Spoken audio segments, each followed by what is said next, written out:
guest has been having hard but quite funny conversations for decades as the host of hit podcast The Guilty Feminist. Now in her new book, 6 Conversations We're Scared to Have, Deborah Frances-White argues we can all find a way forward without having to agree on everything. But can we? Please welcome Deborah Frances-White.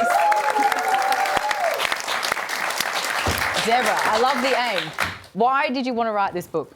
Well, I do this podcast called The Guilty Feminist, and I have for some time been feeling like that all conversation is reduced to insults now. Like, I was online not long ago and someone came into my inbox and said, this is how they opened, F you if you say you're a feminist and you're not talking about this. And I went, oh, well, there's a post underneath and I made a podcast about it last week. And they went, oh, sorry. And I said to them, just out of interest, like, what made you think this was the best way of opening a letter to a stranger? Because at school I learnt, dear sir or madam.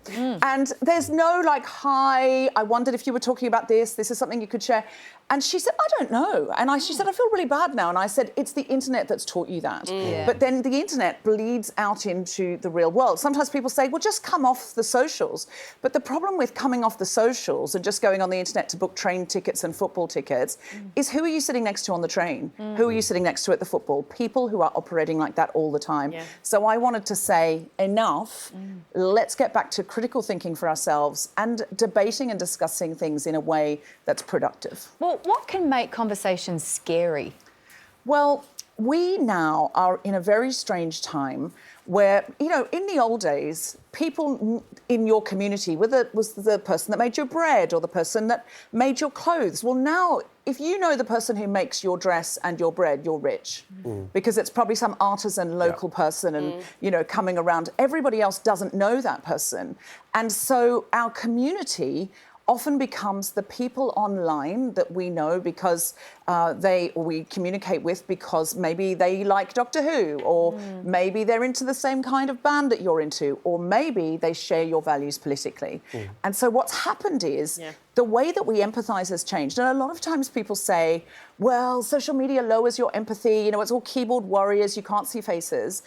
But in doing research for this book, 6 Conversations We're Scared to Have, available now, I discovered that isn't true. Actually, every single day, the internet demands that we become more and more empathetic to fewer and fewer people. It's tribe. It's right. Tribal selection, So now, if I agree with you, I have to agree with everything you say. I have to back you. I have to endorse you. I can't disagree with you. I can't say, but what about this, though? What's the nuance of that? Because then you'll go, get out, get into the other team. And so I have to be really empathetic to everyone around this table.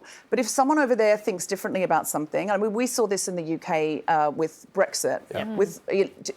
I use this example in Australia because no one will be offended by it. And if you vote leave, we're not talking to you. If you vote remain, you're foolish, or whatever it is.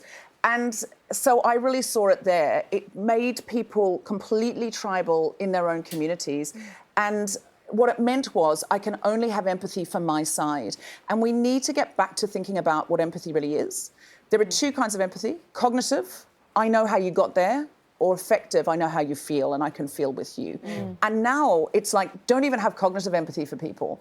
And that's what I'm endeavouring to change with this book. You're not seeing people as people, right? It's reducing people to their view of something like an avatar for a cause or something like that. Exactly. I'm interested in this thing, though, that's popped up, where as things get more tribal and entrenched, people start to get angry, not about debate or about what's said in the debate, but just about the fact that the debate exists. So the fact that we are even having this debate about, it could be all sorts of things, right? We see this with like the trans issues and all the explosions around that. That just becomes the inherent offence. Do you think there's a way for that idea to dissolve? Well, I have a whole chapter and I'm in the book about gender nonconformity, and I'm looking at different models for thinking about it so that we just start afresh and come at it with armour down. And I'm very much an ally to my trans brothers and sisters and siblings because I feel like it is such a difficult time to be trans. But I want the chapter to be welcoming, inviting, nuanced, interesting and thought-provoking. And the book's funny. And it also, if you are currently in Western Australia or can get there, I have a play called Never Have I Ever on at the Black Swan State Theatre Company.